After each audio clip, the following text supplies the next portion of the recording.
some of the greatest failures, and I can't even count the number of failures I've had when it comes to working with animals, but especially with horses. And there's one thing that no course, no mentor, no diploma, no degree, no masters taught me.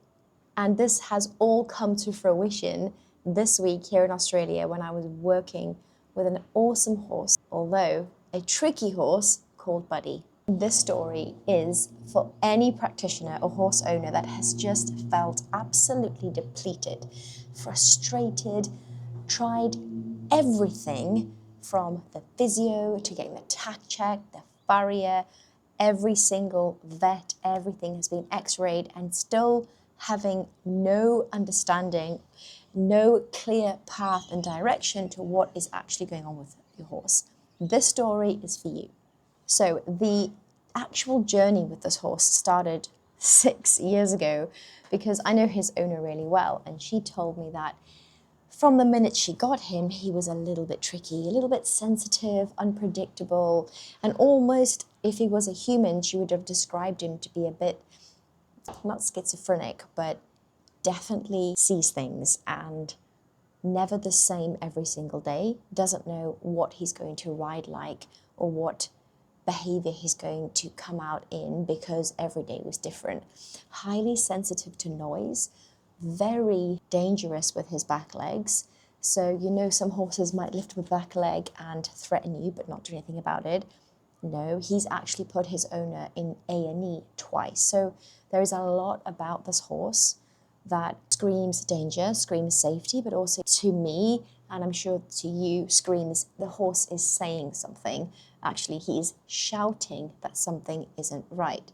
So his owner gives him the best quality care, and she's a very experienced horse person herself. So has had him checked by the vet every year. She gets him checked. She is up to date with all of the variables and the management in terms of quality feed, training. He's not overtrained at all.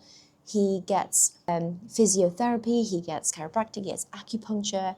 He is honestly in the best hands in terms of someone who can really manage him, because what she doesn't do is she trains him and she's recognized that he has strengths in the more difficult movements.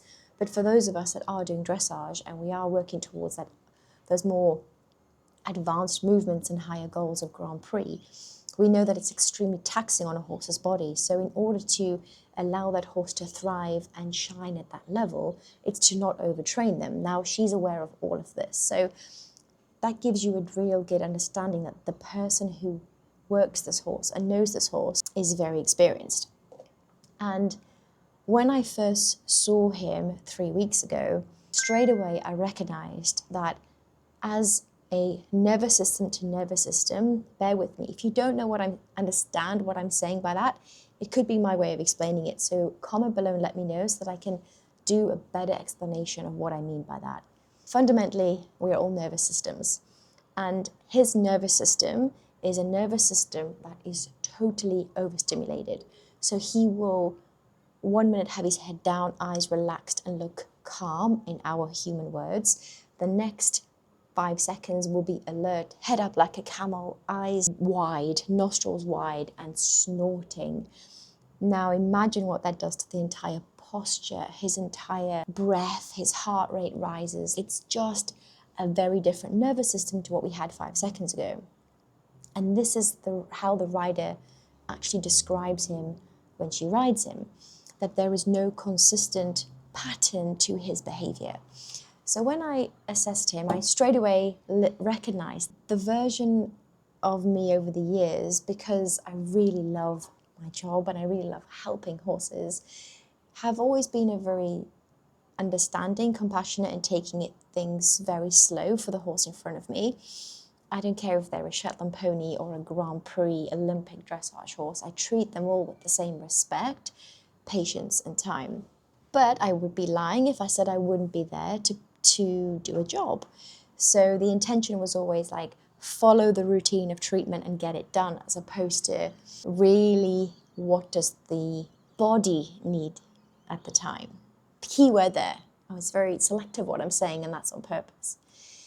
And I said to the girl, because I know her really well, do you mind, because I'm here for the 3 weeks, if I just treat him when I can? And she said, yeah. And I said, if I ever do anything that he requires some time off, I will tell you. So that, for starters, as a therapist, takes the pressure off, because we want to not only do our good job, but we are aware that we're being paid, and we want to make sure that the owner is getting the best value from it.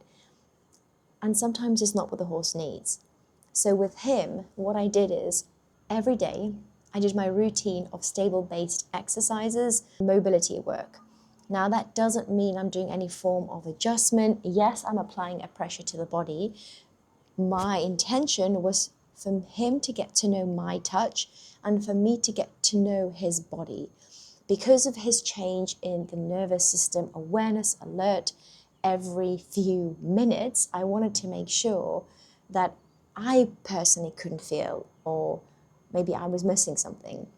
And after about the 5th day, this routine recognized something in him. Number one is he had a preferred area that he wanted to be treated in, which was the open grass field.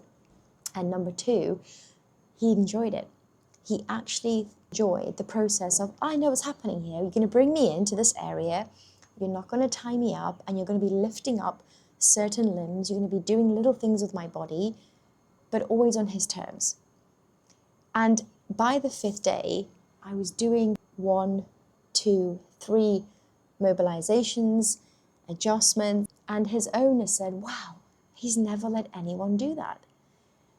And this is not about me saying to you how good I am. This is me saying to you that when you're allowed to take time without pressure and genuinely assess, which is what I teach my online community, which is what I can teach you using the AAA approach.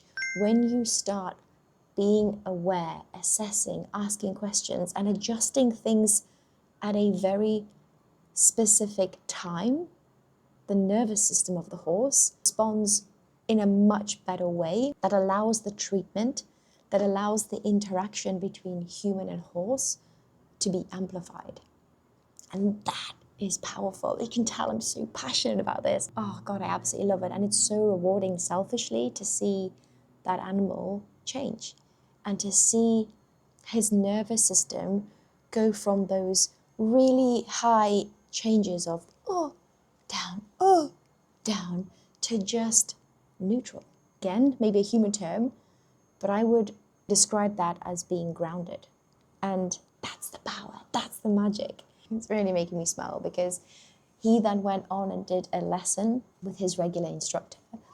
And she said, oh, what have you done differently? He's looking so much better. He's more consistent, had one of the best lessons he had. They were working on movements for the Prix St. George. And we all had a little smile on our face. And afterwards, I went and just watched him eat some grass and just sat with him. Do you ever do that? Do you ever just go and watch horses eat grass and just listen to that chomping of as they chew the grass down? But also just, it's quite relaxing. And I could see in his eye a little moment of like, thank you. Maybe that's just my interpretation, my human need for connection and my human need to, oh, did I do a good job?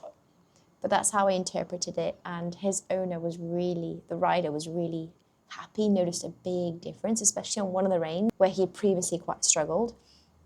And then when the instructor also said, oh, what have you done differently? It was another little pat on the back moment. And I just wanted to really share this with you, because so many of us, especially as a therapist, you want to do so much to prove that you can do it. And I know you can do it.